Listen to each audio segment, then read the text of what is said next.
Absolute DC, The New Frontier is a treasure to behold. Let's start by looking at what makes Darwyn Cooke such a unique voice in the crowded comic book stands. His phenomenal retro art, as you see all the way around the slipcase here. Remove the book from the slipcase and you'll notice that this book doesn't have a dust jacket, and I'm okay with that. The only reason I see for a book with a slipcase to have a dust jacket is a vehicle for additional artwork. It doesn't really serve much function in my opinion, since obviously the slipcase is keeping dust away. The front and back covers itself feature the art from the softcover editions.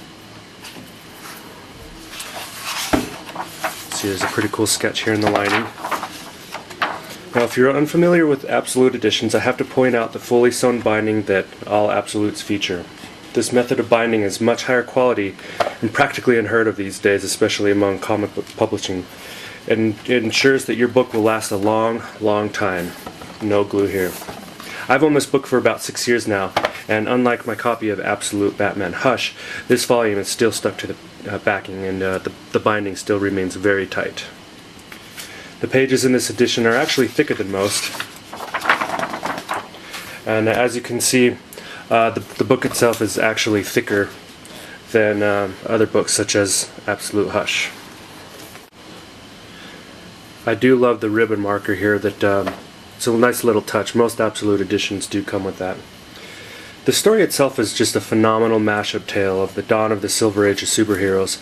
It takes the origin of the Justice League and many of their members, and it sets it actually in the time where the Silver Age was born in the early 60s, Cold War America. Never has Darwyn Cooke's retro art style been more appropriate than in this book. He manages to span a huge swath of both Golden Age and Silver Age DC here. There's a ton of characters in here, a lot of them that most people are not even familiar with. All the time creating this exciting, memorable story. It really is a fantastic story, and I'm going to try to skip the spoilers for you.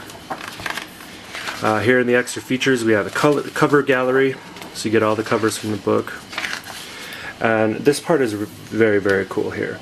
This is annotations by Darwyn Cooke, who both wrote and drew the book, and he talks about his inspiration, like World War II soldiers fighting dinosaurs, and a lot of stuff that went into making this book great. We have the traditional sketchbook here, a lot of cool concept designs, and then this section talking about the legacy of the New Frontier, and afterward acknowledgements, etc. The New Frontier is one of the most definitive superhero stories ever told. I'm absolutely thrilled to own this Absolute edition.